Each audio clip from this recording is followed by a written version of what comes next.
Seorang bocah datang ke kota, mengeluarkan uang koinnya, menaruhnya di papan catur. Berkata dia ingin berjudi. Seketika paman ini tertawa. Bisakah seorang anak bermain catur? Namun, tidak sampai 10 gerakan. Dia sudah kalah. Paman itu pun melipat gandakan taruhan, meminta bantuan temannya. Akhirnya tidak sampai 30 langkah. Dia juga kalah. Lalu yang ketiga, keempat, kelima, satu persatu pria dewasa dikalahkan bocah ini. Dia memenangkan satu persatu pertandingan. Perlahan-lahan, uangnya semakin banyak. Dan saat itu juga, di sudut ruangan, seorang pemain handal duduk di sana. Karena tangan kiri adalah prostetik, orang-orang memanggilnya Heldo. Heldo tidak bermain catur dengan anak laki-laki itu. Sebaliknya, diundang makan malam. Ketika makan, Heldo mengatakan kekurangan bocah itu, dan bertanya apakah dia ingin belajar catur dengan dirinya. Bocah itu dengan tegas menyetujuinya. Beberapa minggu yang lalu, dia bermain dengan seorang master. Master baru bermain 10 langkah. Dia sudah dikalahkan. Kakak bocah itu mencari master, berharap dia bisa mengajari adiknya. Tapi master bernama Huan malah memperkosanya. Ketika kakaknya tiba di rumah, dia menggantung dirinya. Bocah bernama Guiso bersumpah dia akan membalaskan dendam kakaknya. Dia mengikuti Heldo, datang ke sebuah kuil. Kepalanya dicukur, dan dia mulai berlatih. Pelajaran pertama, mengingat tata letak. 5 detik 1 lembar. Karena waktunya sangat singkat, Guiso hanya bisa menghafal beberapa langkah. Pelajaran kedua, tidak hanya harus cepat, otak juga melihat jelas. 20 langkah catur. Setiap selesai berlatih, dia harus menyusun 1 buah batu. Musim dingin telah datang, dan batu di tanah semakin banyak. Kemampuan bocah itu juga semakin baik. Hitam melawan putih. Dia saat ini sudah menang dari Heldo. Semua jenis catur yang tidak populer, dia bisa menuliskan semuanya dalam 5 detik. Tapi ingin mengalahkan Huan, kemampuannya masih kurang. Untuk menjadi pemain catur yang hebat, perlu belajar bermain catur buta. Heldo menguncinya di sebuah ruangan, tanpa melihat papan catur. Bermain catur dengannya di luar. Tingkat kesulitan mencapai 99,99%. Pertandingan pertama, Guiso kalah. Kedua, ketiga, dari pagi hingga malam, dia belum memenangkan permainan. Dia merasa frustasi dan menangis. Di ambang kehancuran, ingatannya dipenuhi kejadian ketika kakaknya gantung diri. Seketika, dia seperti gila, terus mendobrak pintu.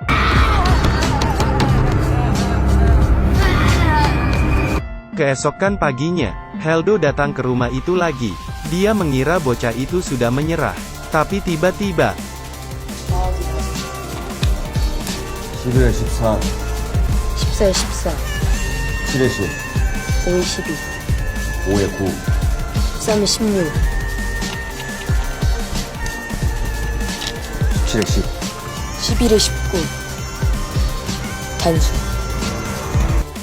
akhirnya Guiso menang. Dia berjalan keluar, dan dinding tembok itu membuat dia berlatih sendiri.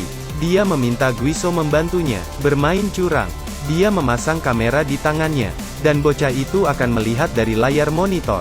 Dengan kerjasamanya, Heldo memenangkan banyak uang, tapi berjalan di pinggir sungai. Bagaimana mungkin tidak ada sepatu yang basah? Di permainan berikutnya, lawan mengetahui rahasianya. Mereka mengirim anak buah untuk membunuh Heldo dan Guiso. Heldo tahu dia tidak bisa melarikan diri. Dia mempertaruhkan nyawanya untuk Guiso. Dia akhirnya mati tertusuk. Dan anak itu karena tubuhnya kurus, dia masuk ke gang sempit, melarikan diri.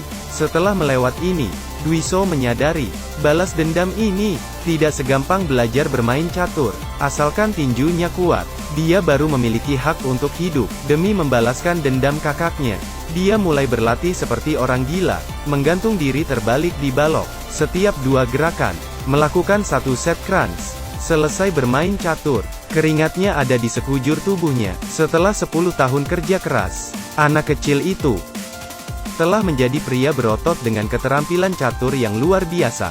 Sekarang, dia ingin membalas dendamnya. Orang pertama adalah pria ini. Saat itu dia yang menikam Heldo hingga mati. Dia berjalan ke Guiso, dengan 1 pukulan menjatuhkannya, lalu merebut pisau dari tangannya. Kemudian wajahnya ditempelkan di atas dinding, menggosoknya dengan gila. Dia ingin menyerang, tapi akhirnya dipukul lagi. Melihat situasi ini, dia lalu melarikan diri. Guiso tidak mengejarnya, karena dia tahu, pria itu pasti akan membawa orang untuk menemukannya. Demi membalaskan dendamnya, dia akan menghabisi mereka semua. Keesokannya, pria itu membawa kawanannya datang. Guiso berjalan ke kamar mandi, membungkus bidak catur dengan pakaian, membuat sarung tinju. Saat lawan muncul, langsung dipukul. Tapi hanya beberapa pukulan, mereka dijatuhkan oleh Guiso.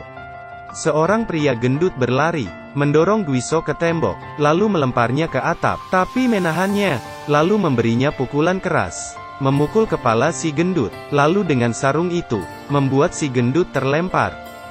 Saat ini tersisa pria ini.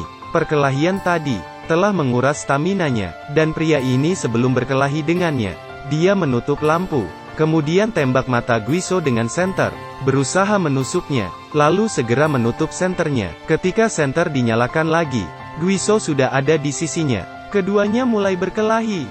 Guiso memegang tangan wajahnya dan tidak melepaskannya, terus memukulnya di dalam toilet. Satu tinjuan keras akhirnya menjatuhkan pria ini. Keesokan harinya, bos pria itu, bernama Heso. Saat itu dia yang mengirimkan anak buahnya, membunuh mereka berdua. Dia adalah master judi. Guiso ingin bermain catur dengannya, dan membiarkan dia memulai permainan. Bagi Heso, ini jelas penghinaan. Dengan rasa marah, dia mempertaruhkan rumah, mobil, bahkan wanitanya, di atas papan catur ini. Tapi akhirnya dia kalah. Dia kehilangan semuanya. Tapi Heso tidak puas. Dia mencari Guiso kembali, mengajaknya bertaruh nyawa. Baik, terserah kamu. Keduanya datang ke rel kereta api. Kali ini, mati atau kalah. Ini adalah masalah hidup dan mati. Menghadapi situasi ini, Guiso masih membiarkannya bermain 3 langkah dulu. Heso mengira dia pasti akan menang. 4 kata, saya tidak akan kalah. Dengan kecepatan kereta mendekat, mereka bermain semakin cepat, selangkah demi selangkah. Bahkan kaki Heso terlihat gemetar. Guiso melihat ke atas, berkata dia menang.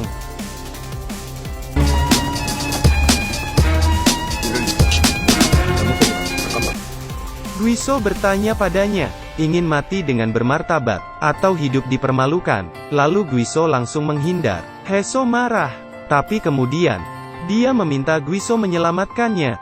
Guiso merasa ragu, harus menyelamatkannya, atau tidak. Saat tangan Heso terlepas, Guiso menjambak rambutnya, menariknya ke atas.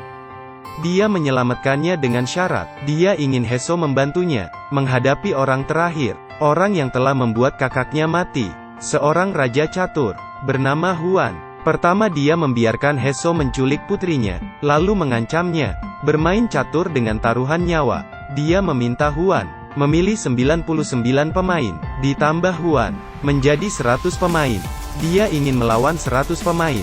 Dari semangat dan keterampilan catur, dia ingin menghancurkan pembunuh ini. Keesokannya, arena dipenuhi pemain. Permainan dimainkan secara berurutan. Setiap 10 gerakan dihitung sebagai satu putaran. Guiso bergerak di antara beberapa pemain catur, bermain melawan satu persatu. Melawan 99 pemain, dengan cepat. Kedua, ketiga, semakin banyak orang yang kalah, dan meninggalkan tempat. Guiso membawa bangku, berjalan ke arah Huan. Akhirnya, penantian Guiso selama 10 tahun lebih. Saat ini Guiso sudah kehilangan banyak tenaga, namun dia terus berusaha. Huan melihat momen ini. Dia memulai duluan, lalu mendesak Guiso. Guiso berkata dalam hatinya dia tidak boleh kalah, lalu mengambil nafas panjang. Saat itu juga, catur di atas meja tampaknya memiliki kehidupan. Satu persatu terbang ke langit, terbang ke alam semesta, kemudian terbang ke kuil itu. Dia mulai melawan. Seketika mata Huang melebar. Dengan langkah ini, membuat dia terjebak. Kali ini giliran Guiso yang mendesaknya. Huang mulai gelisah, menjatuhkan bidak secara acak. Guiso mengangkat kepalanya. Dia mengeluarkan sebuah kancing baju. Ini adalah kancing baju kakaknya yang terjatuh. Hari ini, Guiso menjadikan kancing ini sebagai bidak, menyelesaikan balas dendamnya pada Huan. Huang perlahan mengangkat kepalanya, Tapi Guiso tidak ingin melihatnya. Dia langsung beranjak pergi. Tali di atas kepalanya telah disiapkan, menggantung di udara. Jika dia tidak mati, maka putrinya akan mati. Sebagai seorang ayah, dia bangkit berdiri. Saat itu juga, dia melihat satu kata di papan catur. Mati. Huang berdiri di papan catur, mengakhiri hidupnya. Setelah membalaskan dendamnya, dia memilih pergi dari kota ini, memulai hidup baru. Sebenarnya saat menonton film ini, hal yang ditakutkan adalah adaptasi kisah nyata. Tapi film ini tidak. Film pertama, The Devon Move, dan ini adalah film kedua. Jika berminat, kalian boleh menonton film pertama. Saya Apao. Sampai di sini dulu video dari saya. Terima kasih.